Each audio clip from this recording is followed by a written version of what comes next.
Yeah, I confess, Father, I confess, 'cause I've been living wrong. Salut à toi mon ami, j'espère que tu vas bien. Aujourd'hui on se retrouve dans une toute nouvelle vidéo où on va parler de comment avoir un impact sur ton entourage. Mais avant ça, comme d'habitude, je te laisse sur la petite introduction. C'est parti.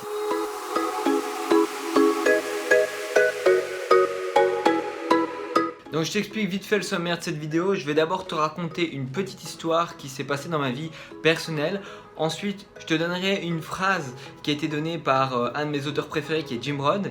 Et par la suite, on conclura cette vidéo par une conclusion. Alors pour l'histoire qui s'est passée dans ma vie personnelle, mon expérience que j'ai vécue il n'y a pas longtemps de ça, ça concerne en fait mon petit frère. Je t'explique, mon petit frère, je l'ai vu évoluer physiquement, mais un truc de malade. En fait, quand il était petit, il était très mince, mais vraiment très mince. On aurait eu l'impression que c'était un anorexique. Ensuite, son entourage, donc entre autres moi, mes parents, etc., lui ont dit qu'il devait prendre du poids. Malheureusement, lui, il est parti dans l'extrême. Ça veut dire qu'il est devenu obèse. Et il est devenu obèse, vraiment très obèse. Limite, comme moi, quand j'étais petit, je faisais 100 kg quand j'étais petit, j'avais 12 ans, c'était énorme. Lui, il a fait la même chose. Donc il est devenu obèse et puis ensuite vers 13-14 ans il a commencé à faire un régime aussi et il a perdu énormément de poids et en fait il est retourné là où il était avant. Donc le mec il est passé d'un extrême à l'autre et aujourd'hui il m'a demandé il y a plus de 3 mois de commencer la musculation avec moi et je trouve ça assez impressionnant. Pourquoi ? Parce qu'en fait il a suivi le même parcours que moi sauf que depuis que je suis tout petit moi j'étais obèse par rapport à lui qui était mince, très mince quand il était petit, mais au final il est passé d'une extrême à l'autre et aujourd'hui il suit entre guillemets mon propre chemin. Ça veut dire que il a commencé la muscu à 15 ans comme moi, même un peu plus tôt que moi.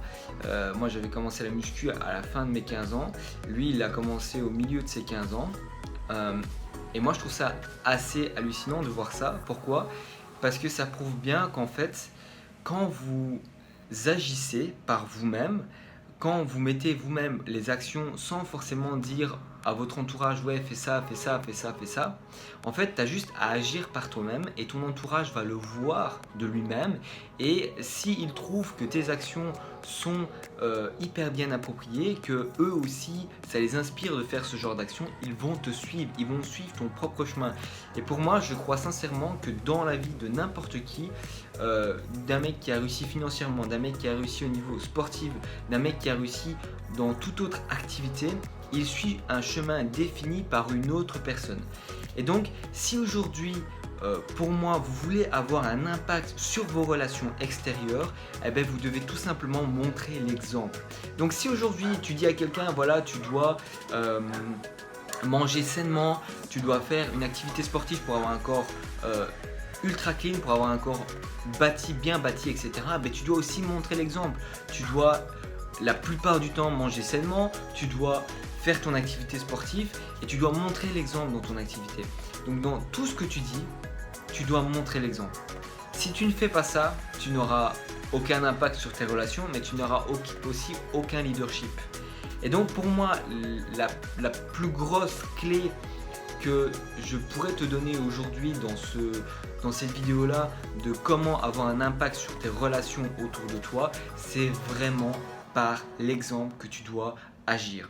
Et du coup, venant à la phrase de mon auteur préféré qui est Jim Rohn, sa phrase c'est tout simplement tu es la moyenne des 5 personnes qui t'entourent.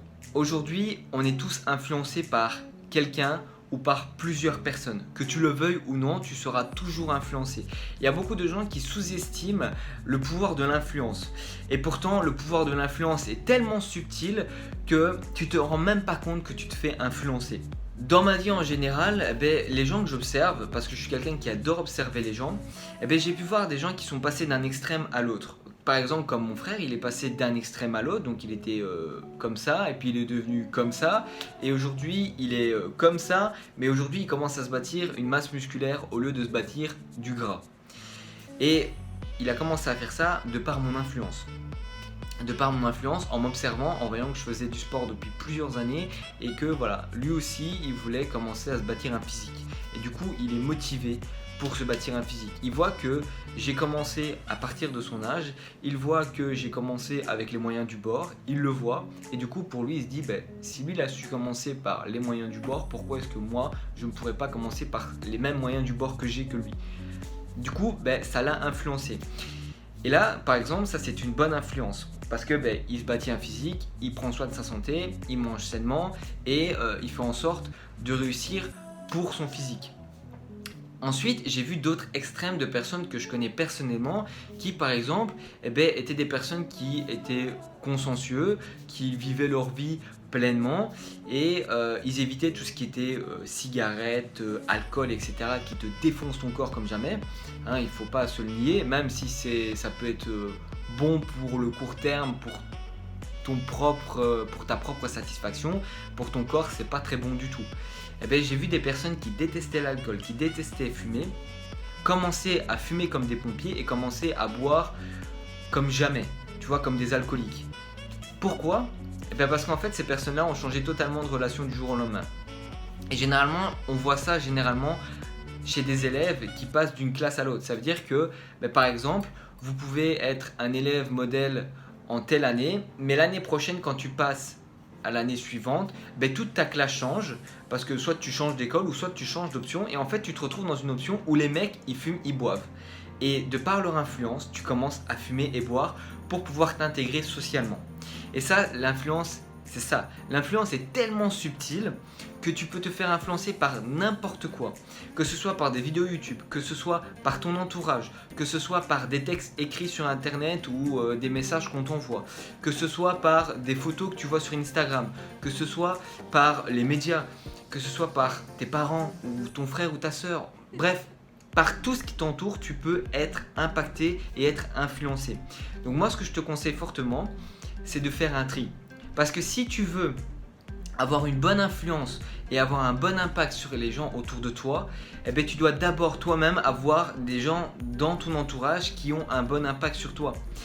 Moi, ce que je te conseille, c'est de passer le plus clair de ton temps avec des gens qui ont un impact positif sur toi et ensuite, de temps à autre, utiliser l'impact que ces gens ont sur toi, de l'utiliser pour influencer les gens qui ont une vie qui ne leur plaît pas pour pouvoir leur permettre d'évoluer eux-mêmes. Donc généralement, passe au moins 80% de ton temps avec des gens qui ont une bonne influence sur toi et 20% de ton temps avec des gens qui n'ont pas la vie qu'ils veulent, qu'ils veulent changer, qu'ils trouvent que leur vie, c'est pas le kiff, ou même que tu aimerais bien influencer la vie de ces gens-là parce que tu vois qu'ils n'aiment pas leur vie, passe les 20% de ton temps avec ces gens-là. Donc tu dois vraiment trouver, entre guillemets, un petit équilibre pour pouvoir vraiment passer le plus clair du temps avec les personnes qui t'influencent positivement, mais de temps à autre, passer du temps avec les gens que tu aimerais influencer positivement.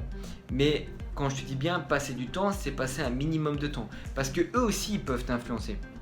Et tu peux tomber dans le piège de complètement rentrer dans un processus où au lieu que tu progresses, tu régresses. Donc fais hyper attention à tes influences. Donc vraiment, aujourd'hui, le meilleur conseil que je peux te donner, c'est de faire par l'exemple. Donc si tu veux faire en sorte d'influencer ton entourage positivement, montre l'exemple. Au lieu de dire, fais tout simplement. Et deuxièmement, de commencer plutôt à te construire une vie sociale de personnes qui sont hyper positives, de personnes qui vont en fait te faire croître au lieu de te faire décroître. Donc voilà, ça c'était la conclusion de cette vidéo et moi je te souhaite du coup une excellente journée. À la semaine prochaine pour une toute nouvelle vidéo à dimanche 18h comme d'habitude. Salut mon ami.